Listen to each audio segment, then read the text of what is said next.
It's 10 p.m. in Banjul. This is the news force, the headlines. President Jammeh Babili Mansa returns to the Combers tomorrow after concluding the provincial leg of the 2015 Dialogue with the People tour. Supporters and ordinary citizens alike are gearing up for the arrival of the presidential tour party.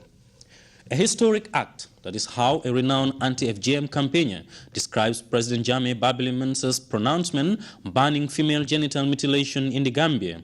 Young activist Jaha Dukure was speaking during a visit to Kanilai to pay tribute to the Gambian leader. Germany nears a full deployment of Tornado fighter jets and warship in the fight against Islamic State against the backdrop of deep divisions in the country. And Pope Francis arrives in Kampala on the second leg of his Africa tour with a message anchored on social justice and a better future for the continent's younger generation. These and other stories coming ahead in this half hour. I am Momotu Njai.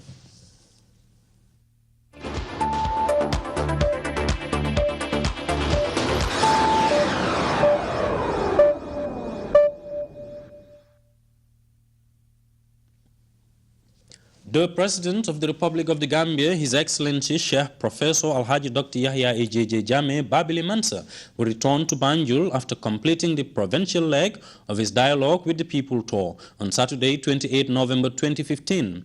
President Jammeh will depart Kanilai at 10 a.m. on Saturday, and members of the general public are strongly urged to come out in their numbers and line routes leading to the capital city Banjul to give the head of state a befitting welcome. Well, earlier we spoke to Babugai Sonko, nominated National Assembly member and also National Youth Mobilizer of the ruling party APRC. Here is an excerpt. What is involved, that shows you that the president gets Gambia at heart. This is why he went out to consult, to see, to have first-hand information about the level of development projects, the level of preparedness towards the Vision 2016. That also shows you that the president is the type of leader that is definitely, to me, second to none. Because by looking at the areas that he visited, they will tell you that those are the first time for a head of state to visit before President Jammeh. So obviously, if you get people at heart, loving you is very obvious. This is why everybody is eager. If you come to the greater Banjul area today, as I said, anywhere you go in is the talk of the town. The rousing welcome is already in place for the president, because being with him, seeing him, welcoming him is a blessing to mankind. This is why the entire greater Banjul people are well ready, are well prepared to get our president from Kamfenda. Believe me, there will be no stop in terms of welcoming. It will be jam-packed to Banjul. No doubt about it. We are well prepared for that. Yeah. The young people before 1994 were not given position of responsibility. We are not trusted. But when President Jammeh came to power, he vested his trust and confidence into young people. So obviously, it's very obvious for us to die for President Jammeh. Because if you go to the legislature, you go to the executive, you go to the judiciary, in all walks of life, young people are given position of responsibility. And he lifted us from nowhere to the higher height. So obviously, it's our collective responsibility as patriotic Gambian, patriotic citizens of this country, to make sure we complement and support. That's very obvious. At what time do you expect people to come out in their numbers to receive the president? Yeah, should come out as early as 9 o'clock. And that we have over GRTS is the departure, arrival is 10 o'clock. And if you have a caliber of President Jammeh coming to Banjul, passing by from Kamfenda to Banjul, every hamlet, village or town on the route lining must come out, and this is what they have been doing.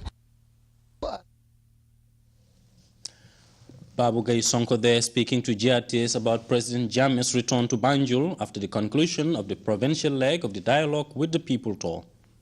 School children from the West Coast region and beyond Thursday night flocked to Kanilai at the invitation of the Gambian leader to celebrate the birthday of his son Mohammed Jammeh.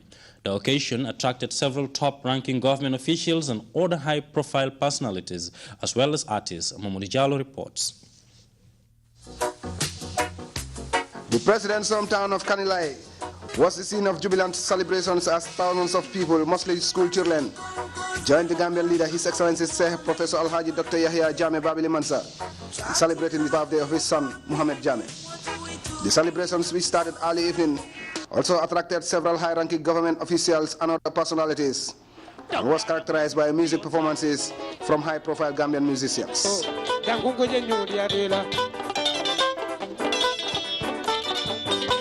The president later arrived to a roaring welcome.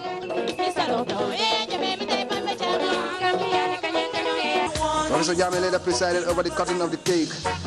It was the main highlight of the evening. Later, a lineup of artists, including famous Nigerian comedians, took turns to entertain the celebrants and guests, topping off what will be a memorable evening of celebrations and merrymaking. Mamoudou Jallow, GRTS News.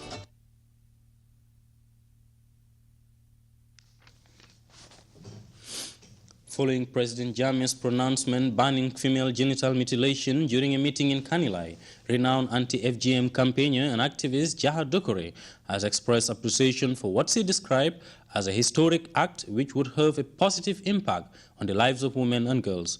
Jaha, who could not hide her excitement Thursday, traveled to Kanilai to personally thank the Gambian leader for the unprecedented move. She later spoke to GRTS, and here is an excerpt. When you heard the news that a ban has been made in the Gambia, how did you receive the news? I jumped on the next flight and came home because I wanted to thank His Excellency on behalf of all the girl children of the Gambia. This is very emotional for me, and I can't tell you guys how it feels because this is my country, and today, for the first time, I met His Excellency, and I'm able to see his compassion, and I'm able to see how much he means what he says, and it's not just a political decision. You know, he told me today that what his daughter will not go through, he won't see another girl child go through. And to me, that says everything. You know, he's a leader that stands by his words, and I'm very, very grateful to be here. And I'll forever be thankful to him for this decision, not only me, but all the children that he's going to save from this practice. History will always remember him for this decision, and he's on the right side of history, and you know, centuries to come, Gambians will always remember that this was the president that wiped out this practice of female circumcision in the Gambia, and we are forever grateful to him. Being an activist and coming from the Gambia, and your country now has banned the practice itself, how will this influence your work internationally? I mean, it gives me, you know, something. Gambia's leading the way, and now I can go back to other countries and tell them, look, my country did this, you can do it as well. We're a country of just 1.8 million people, and if we can do this successfully, we can use the same model of the Gambia and take it to other countries and get them to end FGM as well. So I think now Africa's looking at us, and we can be the change for other African countries. This is something that we have been advocating for so long. It's a practice that has been happening in the country for quite a long time. Now that it has been banned by the president, what next do we have for Gambians in terms of sensitization and other things? So I think this is not the end of our work. This is just the beginning. For us, it's to intensify the awareness, going into communities and letting them know why this is harmful. Laws alone will not make a difference. We're ready to work hand in hand with the government to make sure that people know about the ban, but also people are well educated, because we want people to change their attitudes on their own. We don't want people to be afraid of just the law, because if that's the case, people might still do it in secret. But it's up to us now. The president has done what he has to do, and it's up to us as activists, as people that care about this issue, to go into the communities and make sure that people are aware, and to make sure that people are sensitized, and do whatever we can as Gambians is our moral obligation. It's not just the government's role. This is up to all of us to make sure that what he says is actually carried out. So the media has a role to play, people like myself, young people, old people. It's up to us. Let's make Gambia the country we want to see. The president has done his part. Now it's up to us. Finally, I just want to thank you guys, and I want Gambia to know how proud I am and how happy I am that this happened. Anti-FGM campaigner and activist there, Jaha Dokore, speaking to GRTS. The Minister of Health and Social Welfare, Honorable Omar Sy, on Friday presided over the launch of the Japanese Ebola virus disease project and signing of a grant for reinforcement of prevention and control of febrile illness in the Gambia. The tripartite partnership seeks to ensure proper coordination of the preparedness and outbreak response activities of Ebola at all levels. Details in this report by Educator. It marks another landmark development in the annals of the Ministry of Health and Social Welfare as they witness the launching of the Japanese support to National Ebola Prevention and Preparedness Project, together with the signing of a grant for reinforcement of prevention and control of febrile illness. The project is funded by the Japanese ambassador to Senegal in partnership with UNDP and the Ministry of Health and Social Welfare. This project aims to complement the Gambia's national Ebola virus disease plan through a one-year program. Ladies and gentlemen, Japanese cooperation to Gambia focuses on the area of health, education, and food security, which are the most important basic human needs in order to improve the living standards of the Gambian population, especially vulnerable people. This launch project is under the implementation of UNDP through the Japanese financial contribution to the tune of $1,600,000 and seeks to ensure proper coordination of the preparedness and outbreak response activities at all levels, and to strengthen national capacities for Ebola prevention and preparedness among health workers at Central Community. It is the largest, longest, and most severe and complex outbreak in the nearly 4-decade history of this disease. The current Ebola crisis has infected and killed thousands of people and caused massive disruption to people's lives and the economies of most West African countries, even the Ebola-free countries like the Gambia. Despite efforts by governments of the affected countries and the international community, the impact of the pandemic has been massive.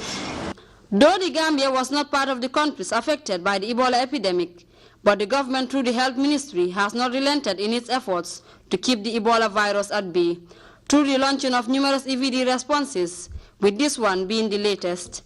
Despite the severe nature of the disease, which has claimed several lives in the affected countries, the Gambia still maintains her Ebola-free status through massive sensitization and community engagement endeavors, coupled with intensified border surveillance at various points of entry. Therefore, the launching and signing ceremony of this Japanese Ebola project is timely, as it will further help in our quest to maintain the status quo and build on the already registered success. The ceremony also witnessed the presentation of ambulance and other mobilities, as well as drama presentation on the prevention and control of the said disease. Health, education, and food security has ever been an important agenda of the Japanese intervention in the Gambia. This latest one launch among a series of programs is expected to go a long way in improving the health and living standards of Gambians, especially the vulnerable. Aissatou Keita, GRTS. A valedictory held at the Gambian High Court in Banjul to honor the late Justice Abdul Karim Savage. Justice Savage, who passed away on the 27th of August of this year, was the first Gambian to hold the office of Chief Justice in the Gambia. Babakar Senghor reports. At the Gambian High Court, family, friends, and colleagues of Justice Abdul Karim Savage gathered in prayer and remembrance to celebrate the life of one of the Gambia's great legal practitioners. Saliu Tal, who chaired the occasion, opened proceedings with prayers and thanked those who had come to pay tribute. The entire legal fraternity, the executive has represented, together with the friends of the late Justice Abdul Karim Savage, are gathered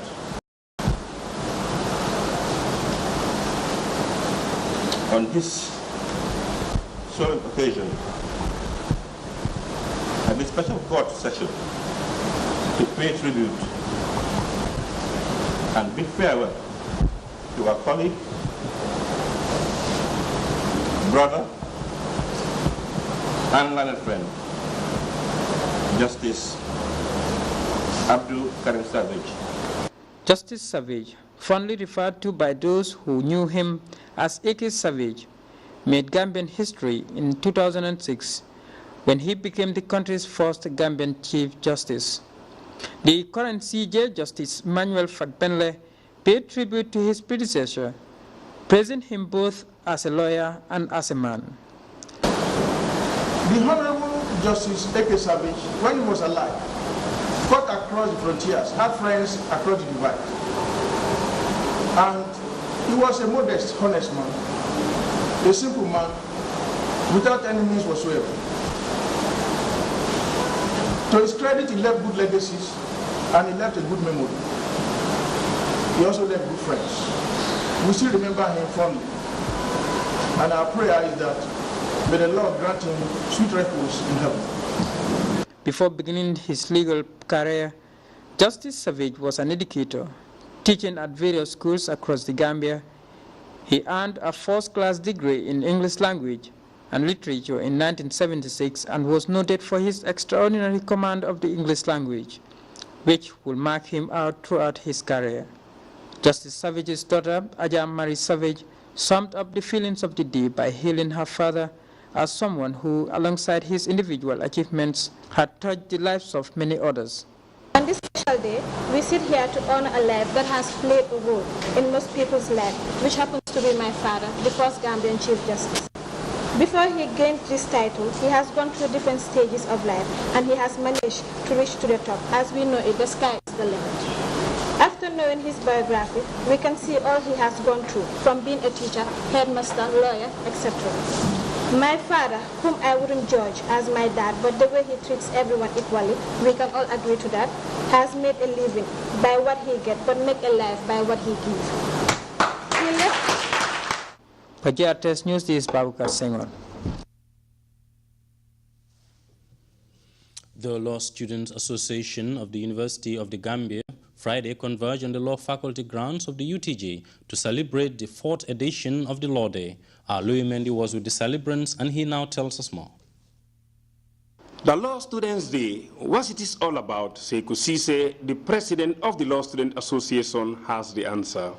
Because for 7 years since the establishment of this faculty, so many students have graduated from the school. A lot of them have now been employed in different departments, and more importantly within the judicial sector. They are contributing immensely towards the strengthening of the judicial service system, and then which is a contribution to national development. Perspectives on the legal education in the Gambia was the theme for the event. Sekou Cisse said it is apt. We have chosen this topic, that is perspectives on legal education in the Gambia. So, how important it is for the Gambia at 50 years to have something like a law faculty that we can celebrate as part of our existence as a nation. The Friday event was the 4th edition, and as the law students marked the day with drama and mooting to illustrate the importance of legal education, other speakers took turn to hammer home the significance of law as a career and profession. It gives me a lot of pride and pleasure to see some of my students now being judicial secretaries, being state counsel, and I would remember for the rest of my days how transformational the leadership of Professor Muhammadu Ka had been in the transformation of the law faculty and legal education in the Gambia. The World Moot Court Competition, or the Nelson Mandela Moot Court Competition, is one that is organized by the Center for Human Rights in South Africa. But students travel to Geneva, Switzerland, to participate, and all about 3 faculties are selected from each region of the UN. And in Africa, Gambia, we submitted our written memorial for this competition, and the University of the Gambia was selected as the top 3 university in Africa to go and represent Africa. The law faculty will celebrate its 10th birthday anniversary in 2016, but nonetheless the Baby School of Law is proud to have produced lots of remarkable achievers, now plowing their trades in different sectors of the country's economy, accomplishments cited at this forum, plus the need to decolonize our ancient laws and restructure them in such a way that they factor the development needs of the citizenry. Louis Mendy, GRTS. We'll be back with news from outside the Gambia after this short break. Don't go away.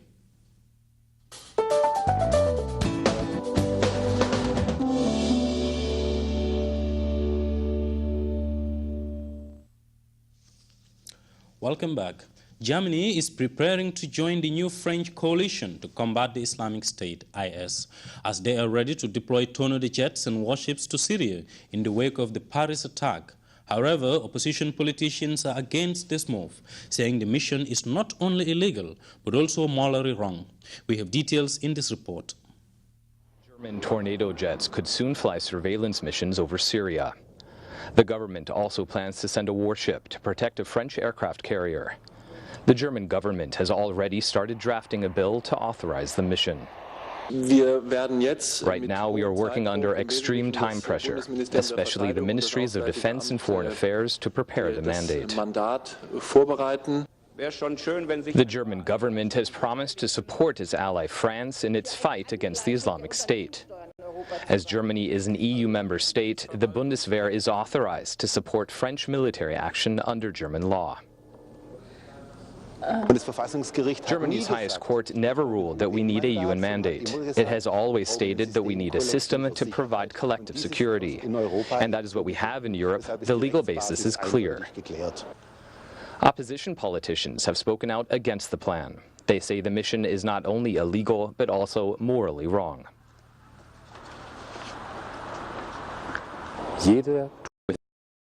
10 more people to extremism. That's why bombs are the wrong solution. I don't understand why the German government and other countries haven't learned anything from Afghanistan. The cabinet hopes to send a draft bill to the German parliament by Tuesday. Analysts expect it to pass.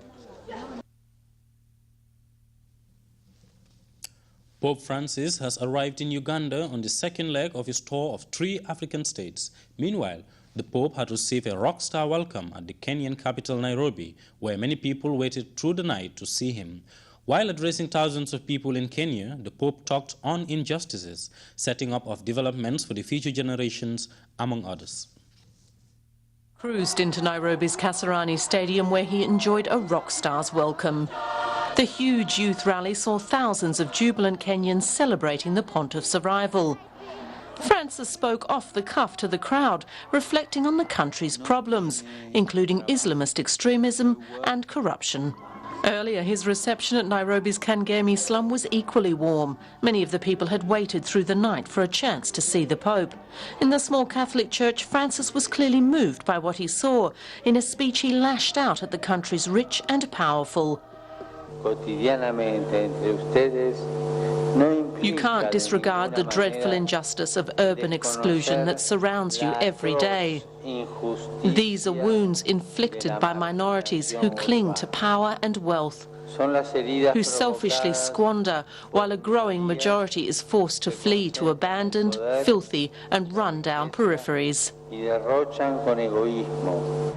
The Pope had come to the right place to illustrate his point on inequality. The Kangemi shantytown has around 100,000 residents, most of whom live without basic sanitation. It backs onto a wealthy gated community. But the Pope didn't just come with a negative message. He also presented positive solutions to the plight of residents here. We need integrated cities which belong to everyone. We need to go beyond the mere proclamation of rights which are not respected in practice to implementing concrete and systematic initiatives capable of improving the overall living situation and planning new urban developments of good quality housing for future generations. The first stop of Francis's Africa tour is now all but over. The Pope is off to Uganda for the next leg of his trip. We take our second break now. Don't go away.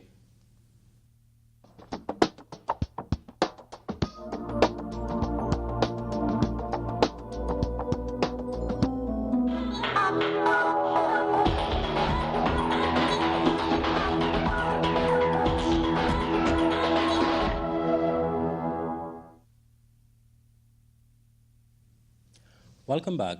The Upper River Region's settlement of Basse is bracing up for the week of friendship and solidarity. SAFRA, in short, is a regional or sub-regional convergence attracting hundreds of delegates from 6 neighboring countries, including Senegal, Mali, and Guinea-Bissau, to dialogue on ways of strengthening integration, sports, and trade. Guarantee Trust Bank Gambia Limited has donated 100 mattresses amounting to more than $100,000 to help smoothen the region's preparatory efforts. The materials were handed over to SAFRA Organizing Committee through the Office of the Governor. Delivering the gifts, Abdurrahman Kamara, GT Bank Relationship Manager of Retail Banking, said his institution is only doing what they have been known for as pacesetters in the country's banking industry. And before we take leave of you, a recap of the day's main stories. President Jammeh Babili Mansa will return to the Combos tomorrow after concluding the provincial leg of the 2015 Dialogue with the People Tour. Supporters and ordinary citizens alike are gearing up for the arrival of the presidential tour party tomorrow. A historic act. That is how a renowned anti-FGM campaigner has described President Jammeh Babili Mansa's pronouncement banning female genital mutilation in the Gambia. Young activist Jaha Dokure was speaking during a visit to Kanilai to pay tribute to the Gambian leader. Germany is nearing a full deployment of Tornado fighter jets and warship in the fight against Islamic State against the backdrop of deep divisions in the country. And Pope Francis has arrived in Kampala on the second leg of his Africa tour with a message anchored on social justice and a better future for the continent's younger generation. Well, that was all in this edition of the News at 10. Thanks for the pleasure of your company. Do stay with GRTS and enjoy the rest of our interesting programs. Bye-bye.